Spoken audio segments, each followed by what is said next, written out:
Hello everyone, after a long gap I am back again. আমরা যাচ্ছি থাইল্যান্ডে। এয়ারপোর্টে আসার পরে ইমিগ্রেশনে অলমোস্ট 1 আওয়ার আমাদেরকে দাঁড়িয়ে থাকতে হয়েছে। একদম তিক্ত একটা অভিজ্ঞতা হয়েছে। আমরা যখন ইমিগ্রেশনে দাঁড়িয়েছিলাম তখন ইমিগ্রেশন পুলিশের শিফটিংয়ের টাইম ছিল এবং আমাদের কিউতে যিনি ছিলেন উনি অতটা এক্সপার্ট ছিলেন না, যে কারণে আমাদেরকে অনেকটা সময় ওয়েট করতে হয়েছে। আমরা চলে এসেছি সুবর্ণভূমি এয়ারপোর্টে। ইমিগ্রেশনের কাজ কমপ্লিট করে আমরা কিছুটা সময় লাউঞ্জে ওয়েট করেছি, কজ আমরা এসে পৌঁছেছি ব্যাংকক টাইম 1:30টায় এবং আমাদের নেক্সট ফ্লাইট টু ক্রাবি সেটা ছিল 5:30টায়। সো আমরা লাউঞ্জে কিছুক্ষণ ওয়েট করে দেন এখন আবার যাচ্ছি ক্রাবির ফ্লাইটের উদ্দেশ্যে। টিল নাও ঢাকা এয়ারপোর্টের অভিজ্ঞতা ছাড়া সব কিছুই আলহামদুলিল্লাহ ভালোভাবেই হয়েছে। তো এই তো প্লেনটা এখন টেক অফ করছে। আমি আর ফাতিহা একসাথে বসেছি এবং শিশির বসেছে অ্যানাদার একটা প্লেসে। ওপর থেকে জাস্ট ভিউটা ওয়াসাম ছিল। ব্যাংককে এবার আমার সেকেন্ড ট্যুর। এর আগেও আমি সেম ইয়ারে আরেকবার এসেছিলাম।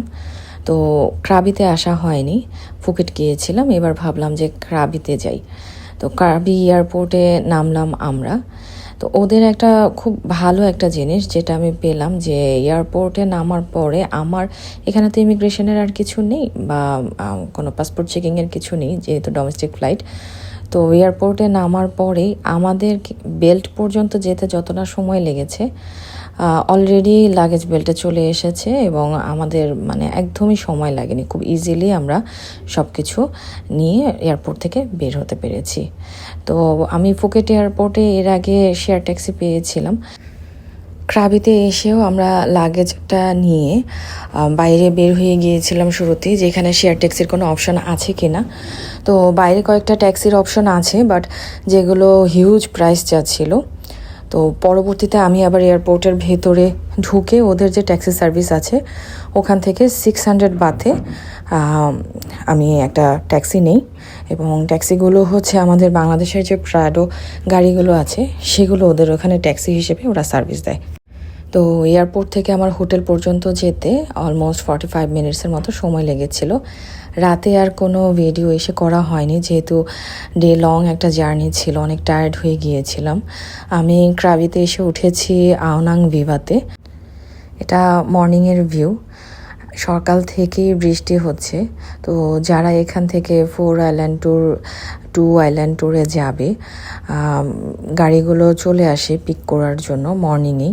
তো আমরা আজকে কোনো ট্যুর নিইনি, যেহেতু গতকালকে সারা দিন আমরা জার্নি করে এসেছি।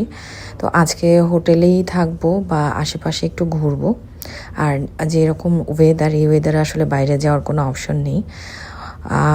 হোটেলের সুইমিং পুলটাতে চলে এসেছি, কারণ ফাতিহা রুমে থাকতে চাচ্ছিল না। আর বাইরে যেহেতু বৃষ্টি হচ্ছিল, সুইমিং পুলের পানি অনেক ঠান্ডা ছিল। এটা হচ্ছে আমাদের হোটেলটা আওনাং ভিভা।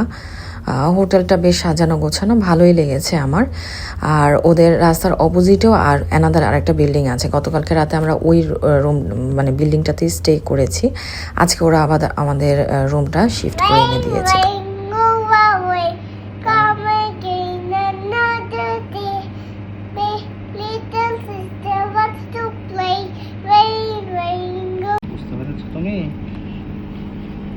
খুব সুন্দর করে রামান। ঠিক আছে,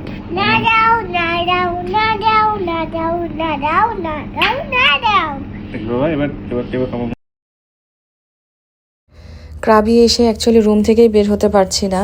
ওয়েদারটা খুবই খারাপ, বৃষ্টি হচ্ছে সারা দিন।